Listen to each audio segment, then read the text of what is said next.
என் இனிய தோழர்கள் மற்றும் தோழிகள் அனைவருக்கும் வணக்கங்க. நாம் இந்த பதிவில் எதை பற்றி பார்க்க போகிறோம் அப்படின்னா, வரப்போகும் ஜூன் மாதம் 30ஆம் தேதி நடக்க இருக்கும் சனி வக்ர பயிற்சி உங்களுக்கு எப்படிப்பட்ட பலன்கள், அதாவது கடக ராசிக்காரர்களுக்கு எப்படிப்பட்ட பலன்களை தரப்போகுது அப்படிங்கிறது தாங்க இந்த பதிவில் நம்ம பார்க்க போகிறோம். அது மட்டும் இல்லாமல் இந்த பதிவில் கூடிய கருத்துக்கள் உங்களுக்கு மிகவும் பயனுள்ள வகையில் அமையுங்க.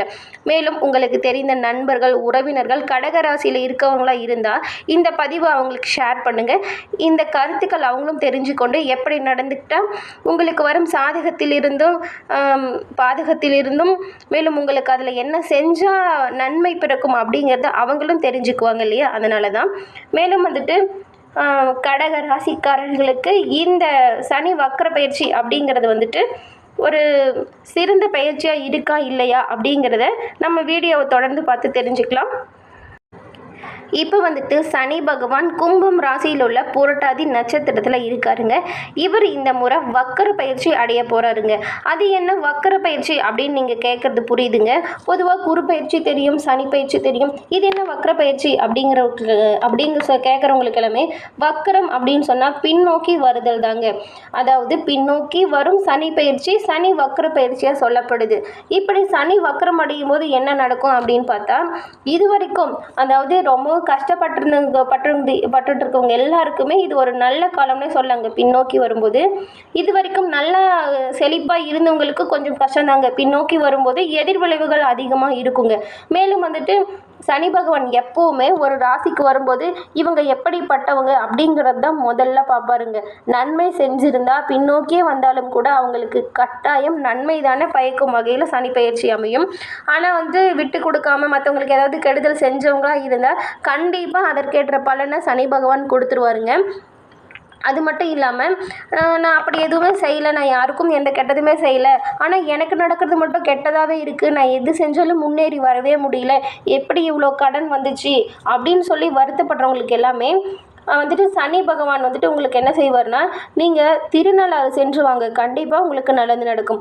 திருநள்ளாறு கோவில் சென்று உங்களது பேரில் அர்ச்சனை பண்ணிட்டு வாங்க. சனி பகவானோட பார்வை உங்களுக்கு நல்ல பார்வையாகவே அமையுங்க. அது மட்டும் இல்லாமல் இந்த வீடியோ பதிவின் கமெண்ட்டில் சனீஸ்வர பகவானுக்கு போற்றி என 3 முறை பதிவிடவும் செய்யுங்க. நாங்களும் உங்களுக்காக சனீஸ்வர பகவானிடம் பிரார்த்தனை செய்து கொள்கிறோம். மேலும் இப்போ கும்பத்தில் இருக்க சனி பின்னோக்கி சதய நட்சத்திரத்துக்கு வராருங்க. இதனால இது இந்த வக்ர பயிற்சி ஜூன் 30ஆம் தேதி முதல் அக்டோபர் 5 வரைக்குமே இருக்குங்க. அந்த 139 நாளுமே சனி வக்ர பயிற்சியோட பலன்கள் உங்களுக்கு இருக்குங்க. மேலும் அக்டோபர் 5ஆம் தேதிக்கு மேலே இன்னும் பின்னோக்கி சென்று அவிட்டம் நட்சத்திரத்தை அடைகிறாருங்க. இந்த 139 நாள் தாங்க சனி வக்ர பயிற்சியாக பார்க்கப்படுது. பொதுவாக சனி எந்த திசையில் செல்கிறார், உங்கள் ராசிக்கு எத்தனாவது இடத்துல இருக்கிறார் அப்படிங்கிறத வச்சு ஓரளவுக்கு நம்ம வாழ்க்கையில் மேலே போக முடியுமா, கீழே விழாக இருந்துட முடியுமா அப்படிங்கிறத நம்ம பார்த்துடலாங்க. அந்த வகையில் கடகம் ராசிக்கு சனி பகவான் என்ன பண்ணுறார் அப்படின்னு பார்த்தா, இந்த சனி வக்ர பயிற்சி கொஞ்சம் உங்களுக்கு ரிஸ்க்காக தாங்க இருக்குது. அது எப்படின்னா, வீடு கட்டுறதுக்கு எல்லாமே நல்ல வாய்ப்புகள் உங்களுக்கு தேடி வருங்க. ஆனாலும் அந்த விஷயத்தில் ஒரு பிரச்சனை என்னென்னா, நீங்கள் வீடு கட்டுறீங்க இல்லையா, அதில் நிலத்தகராறு வரதுக்கு நிறையவே வாய்ப்பு இருக்கிறதுனால கூடுதல் கவனம் உங்களுக்கு தேவைங்க. அது மட்டும் இல்லாமல் கடந்த 1 வருஷமாக உங்களது வாழ்க்கை சிறப்பாக செழிப்பாக இருந்துதான்னு பார்த்தா அப்படி சொல்கிற அளவுக்கு செழிப்பாக எதுவும் இல்லைங்க. ஏன்னா அந்த அளவுக்கு நிறைய கஷ்டங்களை அனுபவிச்சிருப்பீங்க இந்த கடகராசிக்காரங்க. அது மட்டும் இல்லாமல் வாங்கின கடனை எப்படிரா திருப்பி கொடுக்க போகிறோன்ற மன வருத்தம் உங்களுக்கு எப்போவுமே இருந்துக்கிட்டே இருந்திருக்கும். போன வருடம் முழுக்கவே கொஞ்சம் நிறைய மன வருத்தத்துக்கு நீங்கள் ஆளாகிருப்பீங்க. ஏன்னா மற்றவங்களை நம்பி ஏமாறுறது, நிறைய பேர் நம்மக்கிட்ட பொய் சொல்லி நம்மளை ஏமாத்துறது, இது எல்லாமே கடகராசிக்காரர்களுக்கு இயல்பாகவே நடக்குங்க. ஏன்னா உங்களை பார்த்தாவே இவங்கக்கிட்ட சொன்னால் நடக்கும் அப்படிங்கிற மாதிரி அவங்க வேலையெல்லாமே உங்கள் தலையில் கட்டிட்டு போகிற அளவுக்கு தாங்க இருந்திருக்கும் இது வரைக்குமே. ஆனால் அந்த வகையில் பார்த்தா இந்த வருஷம் உங்களை யாருமே ஏமாற்ற முடியாதுங்க. நீங்கள் இப்போ கொஞ்சம் தெளிவாக மட்டும் எந்த ஒரு செயலையும் முடிவு எடுத்திங்கன்னா உங்களை அடிச்சுக்க ஆள் இல்லைன்னே சொல்லலாங்க. எந்த ஒரு பிரச்சனையும் இல்லாமல் செல்றதுக்கு நீங்கள் யாரையுமே சட்டுன்னு நம்பிடாதீங்க. மேலும் அவங்க சொல்கிற பொய் வாக்குறுதிகளை நீங்கள் நம்பக்கூடாதுங்க. நீங்கள் ஒரு செயல் செய்யும்போது உங்களுக்கு என்ன தோணுதோ அதை தெளிவாக சிந்திச்சு முடிவெடுத்தால் அது உங்களுக்கு நல்லதாகவே அமையுங்க. ஏன்னா இந்த பயிற்சி வந்துட்டு உங்களுக்கு கொஞ்சம் செலவு கொடுக்கக்கூடியதாகவும் இருக்குங்க. மருத்துவ செலவாக இருக்கலாம், இல்லை வீட்டில் பொருள் வாங்குகிற செலவாகவும் இருக்கலாம். ஏன்னா உங்களுக்கு பொருளாதாரம் மேம்பட்டு இருக்குன்னு சொன்னோம் இல்லையா, அதனால செலவுகளும் கூடிதாங்க காணப்படும். அதை நீங்கள் சுப செலவாக மாற்றுறது உங்கள் கையில் தாங்க இருக்குது. வருமானம் வரும் பொழுது வீட்டிற்கு தேவையான ஆடை ஆபரணம், குழந்தைங்களுக்கு தேவையான பொருட்கள், வருங்காலத்திற்கான சேமிப்பு, இதெல்லாமே நீங்கள் இப்போ தொடரலாங்க. இப்போ மேற்கொண்டீங்களா அது ஒரு நல்லதாக அமையுங்க. பணம் வரும்போது சேமிப்பு வைக்கிறது தான் சிறந்த பழக்கமாகவும் இருக்குங்க. பிற்காலத்தில் வரும் கஷ்டங்களுக்கு எல்லாமே இது ரொம்பவும் உதவும். போன வருஷம் இருந்ததோட இந்த வருஷம் உங்களுக்கு நிலைமை சற்று சாதகமாக தாங்க இருந்திருக்கு. ஏன்னா போன வருஷம் இருந்த அளவுக்கு இந்த வருஷம் உங்களுக்கு பிரச்சனை இருக்காதுன்னே சொல்லலைங்க. கொஞ்சம் செலவுகள் அதிகரிக்கும், வருமானம் இருக்கும். அதை சுப செலவாக மாற்றுவது உங்கள் திறமைங்க. எவ்வளவு பணம் வந்தாலும் நிம்மதி இல்லாத நிலை உங்களுக்கு வருங்க. அதெல்லாமே வந்துட்டு கொஞ்சம் நீங்கள் யோகா செய்கிறதோ இல்லைன்னா வந்துட்டு இறை வழிபாடு மேற்கொள்வதன் மூலம் மன நிம்மதி அடைய ஒரு வழியை நீங்கள் ஏற்படுத்தி கொள்ளலாங்க. ஏற்றம் இறக்கம் நிறைந்ததாக தாங்க இந்த பயிற்சி உங்களுக்கு இருக்கும். அதனால் நீங்கள் என்ன பண்ணலான்னா, எவ்வளவு பணம் வந்தாலும் அதற்கேற்ற செலவு வரும்னு சொன்னதுனால நீங்கள் என்ன பண்ணலான்னா, அந்த பணத்தை சுப செலவாக மாற்றிக்கோங்க. எந்த ஒரு விஷயத்திலும் ரொம்ப ரிஸ்க் எடுக்காதீங்க. பணத்தை சேமிக்க கண்டிப்பாக நீங்கள் முயற்சி செய்யணுங்க. இல்லைன்னா அதை சுப செலவாக மாற்றிக்கோங்க. மேலும் ரொம்ப இந்த வீடு விஷயத்தில் ரொம்ப ரிஸ்க் எடுக்காதீங்க. கொஞ்ச நாளைக்கு அந்த வேலை எல்லாமே நிறுத்தி வைங்க. இந்த வக்ர பயிற்சி வந்துட்டு உங்களுக்கு தொழில் நல்லா இருக்கும்போது வருமானத்தை சேதிச்சுக்கோங்க. அதன் பிறகு அடுத்த வருஷம் கூட உங்களது இந்த வீட்டு வேலை எல்லாமே ஆரம்பிச்சுக்கலாங்க.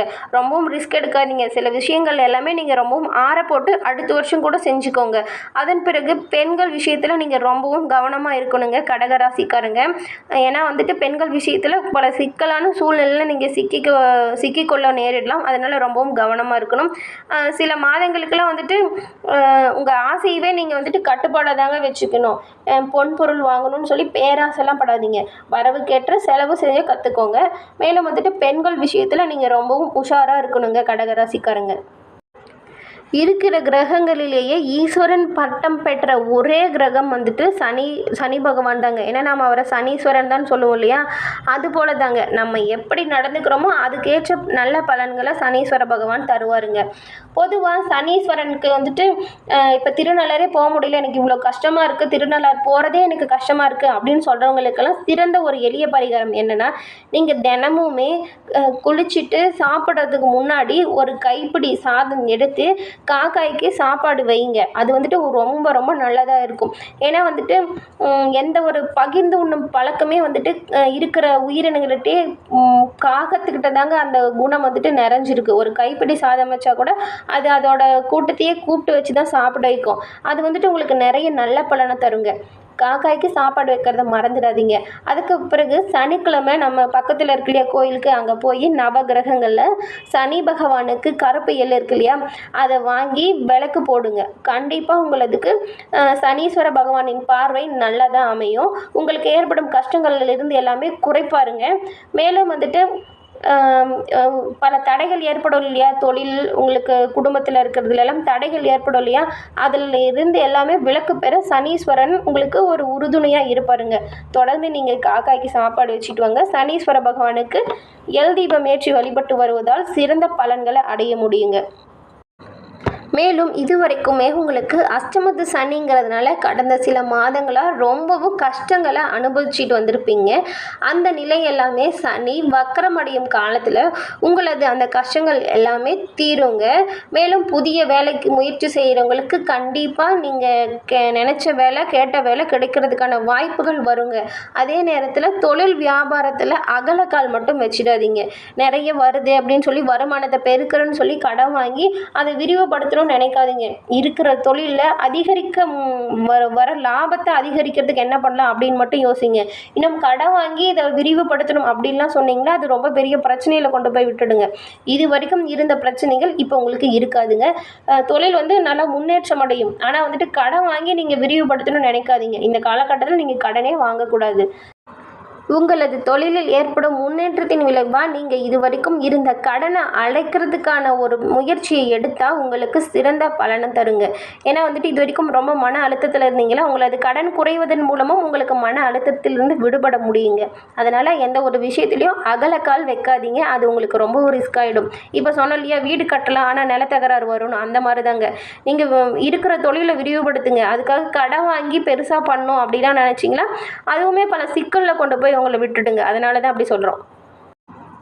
ஓகே ஃப்ரெண்ட்ஸ், இந்த பதிவில் கூறின தகவல்கள் உங்களுக்கு பயனுள்ளதாக அமைஞ்சிருக்கும்னு நினைக்கிறோம். இந்த பதிவு உங்களுக்கு பிடிச்சிருந்தால் லைக் பண்ணுங்கள், ஷேர் பண்ணுங்கள், கமெண்ட் பண்ணுங்கள். அது மட்டும் இல்லாமல் நம்மளோட சேனலை இப்போ தான் ஃபஸ்ட் டைம் பார்க்குறவங்களா இருந்தால் சப்ஸ்கிரைப் பண்ணி வச்சு கூட வர பெல் ஐக்கானை கிளிக் பண்ணி வச்சுக்கோங்க. நன்றி, வணக்கம் நண்பர்களே.